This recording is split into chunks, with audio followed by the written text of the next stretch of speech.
Assalamualaikum dan salam suraku sayang bersama saya Fatin Syahirah Rosti. Tumpuan berita, Kementerian Pengangkutan Sarawak MOT kini mengambil alih Lembaga Boya dan Api Sarawak.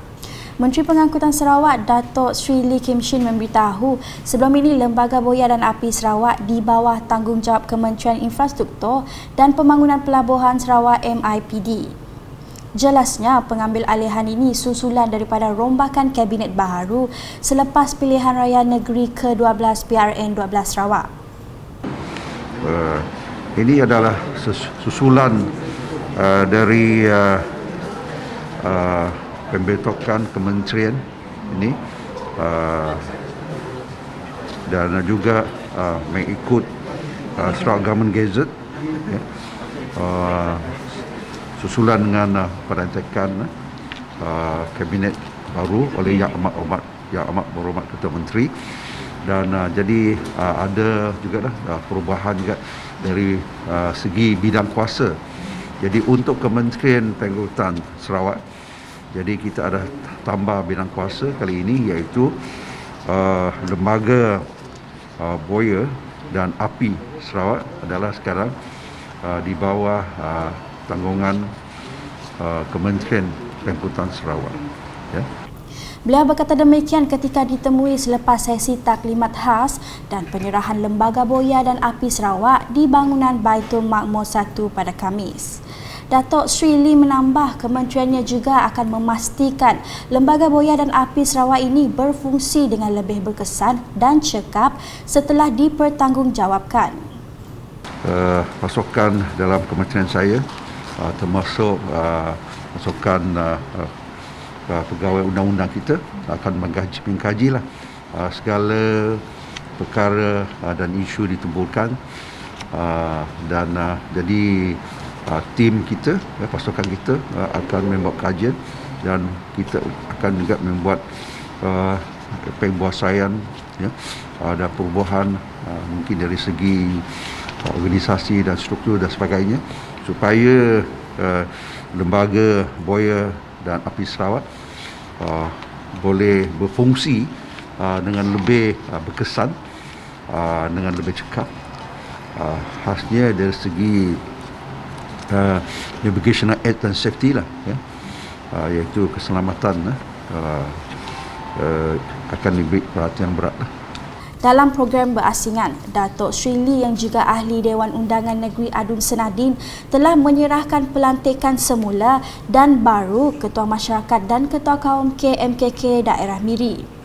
Seramai 6 orang temenggung dan pemancar dari bahagian Miri menerima pelantikan semula dan baru dalam satu majlis di Miri pada Khamis. Antara KMKK yang menerima pelantikan itu adalah Temenggung Datuk Hassan Sui bagi kaum Penan, Temenggung Datuk Abdul Rahman Abang Fadzail bagi kaum Melayu, Temenggung Yong Vui Seng bagi kaum Cina, Temenggung Joseph Ngau Lian bagi kaum Kenyah, pemancar Muhammad Abang Osman bagi kaum Melayu dan pemancar Isud Karin bagi kaum Iban.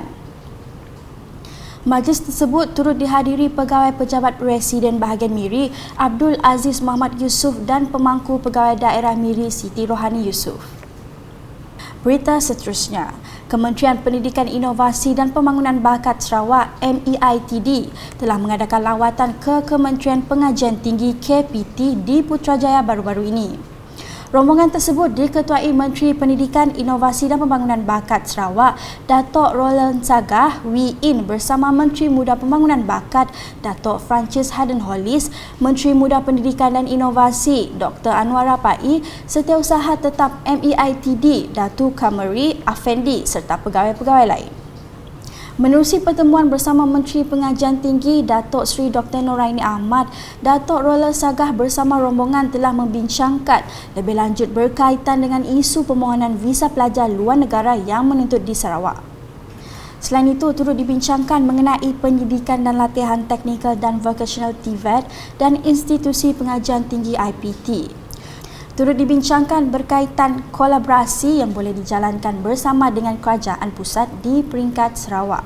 Selepas itu, Datuk Roland Sagah bersama rombongan mengadakan kunjungan hormat terhadap Menteri Sains, Teknologi dan Inovasi MOSTI, Datuk Seri Dr. Adham Baba di Putrajaya. Pertemuan tersebut bagi membincangkan lanjut berkaitan dengan bidang sains teknologi serta inovasi yang boleh dikembangkan dan diterokai oleh Sarawak. Ia merupakan kolaborasi yang berpanjangan di antara MEITD dan MOSTI.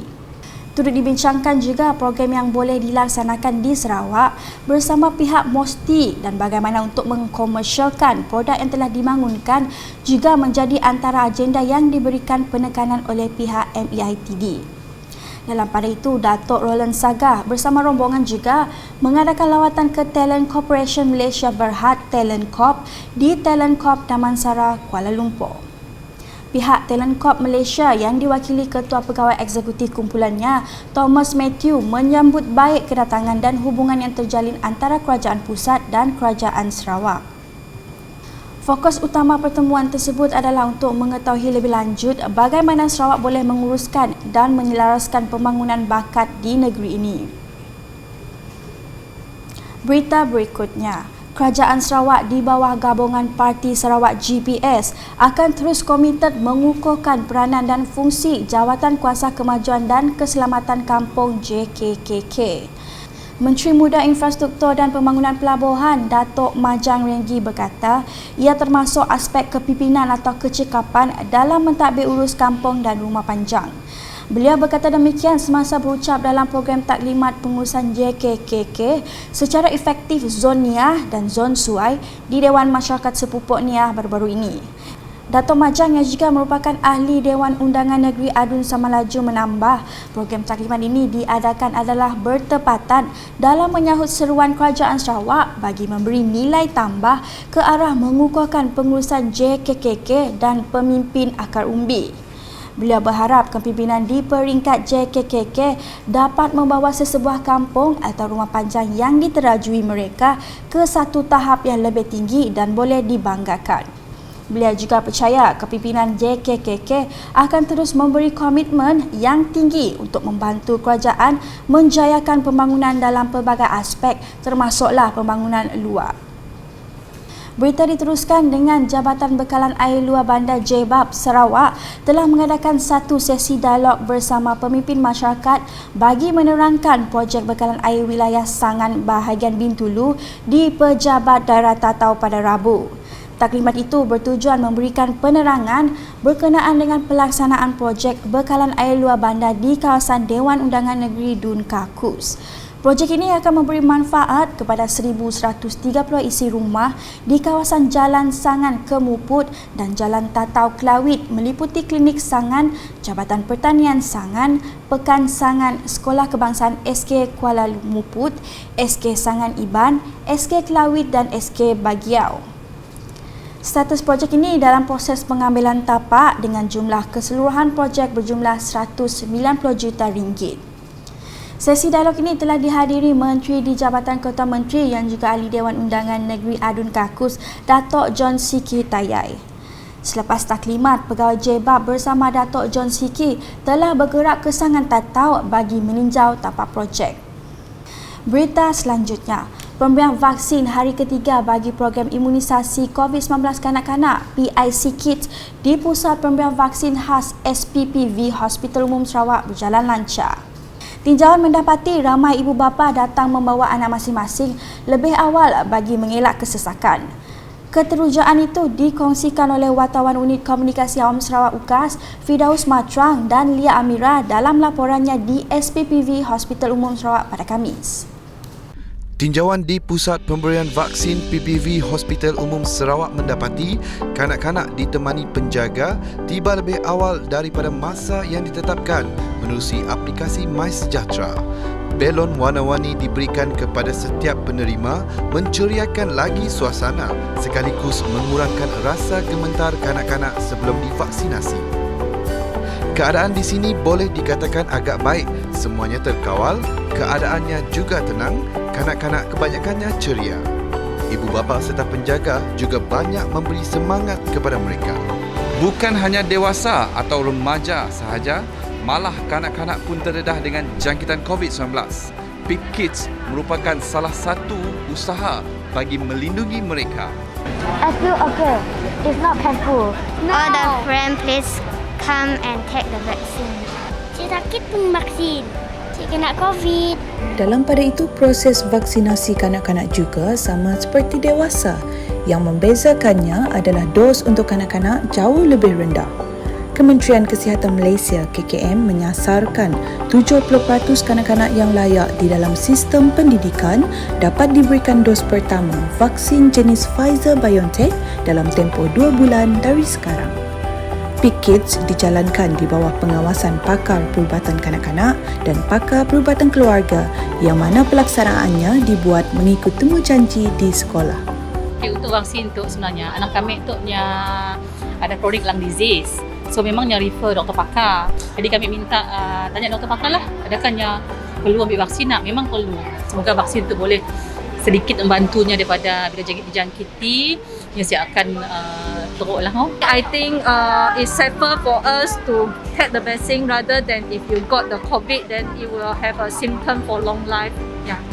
Info yang nak saya kongsikan kepada para ibu bapa dan juga penjaga selepas anda menghantar anak-anak anda divaksin. Pertamanya, jangan biarkan mereka melakukan apa-apa aktiviti lasak selama seminggu dan pastikan mereka makan, tidur dan juga rehat secukupnya. Sekiranya mempunyai bengkak di tempat suntikan ataupun demam, saya difahamkan bahawa itu perkara biasa. Namun jika terdapat kesan sepingan seperti tidak aktif, tidak lalu makan, naik ruam ataupun sesak nafas, cepat-cepat berjumpa dengan doktor. Lindung diri. Sekian laporan kami. Untuk UKAS. Manakala di Sebuyau pula, seramai 155 murid sekolah kebangsaan SK Terbelu telah divaksinasi menerusi program imunisasi COVID-19 kanak-kanak PIC Kit Zon Sebuyau di Pusat Pemberian Vaksin PPV di sekolah berkenaan pada Khamis. Pegawai menguasa Klinik Kesihatan Sebuyau, Dr. Consilia Bong berkata, pembukaan PPV di sekolah akan memudahkan golongan kanak-kanak berusia 5 hingga 11 tahun mendapatkan vaksinasi. Menurutnya, PIC Kids ini diadakan secara berperingkat bermula 7 hingga 17 Februari 2022. Tambah beliau lagi, kesemua murid ditemani ibu bapa atau penjaga dan proses pemberian vaksin berjalan lancar dengan mematuhi prosedur operasi standard SOP yang ditetapkan. Sementara itu, ibu bapa yang ditemui memberitahu vaksinasi penting bagi memastikan kanak-kanak selamat daripada jangkitan COVID-19 sekaligus mengekang penularan varian baru. Beralih dengan laporan COVID-19, Sarawak mencatatkan 226 kes positif COVID-19 pada Khamis, menjadikan jumlah kumulatifnya setakat ini adalah 253,626 kes. Jawatan Kuasa Pengurusan Bencana Negeri JPBN Sarawak dalam kenyataan medianya menjelaskan daripada jumlah tersebut sebanyak 118 kes dalam kategori 1, 104 kes dalam kategori 2 dan 4 kes dalam kategori 4. Jelas JPBN Sarawak lagi, kes-kes ini telah dilaporkan di 15 daerah di Sarawak. Berikut menunjukkan perincian pecahan kes mengikut daerah.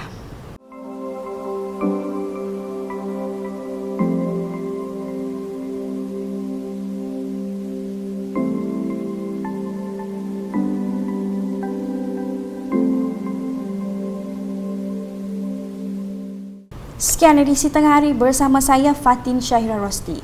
Berita lebih lanjut boleh didapati di semua platform media sosial UKAS termasuk portal ukas.sarawak.gov.my dan UKAS Channel di YouTube. Salam UKAS.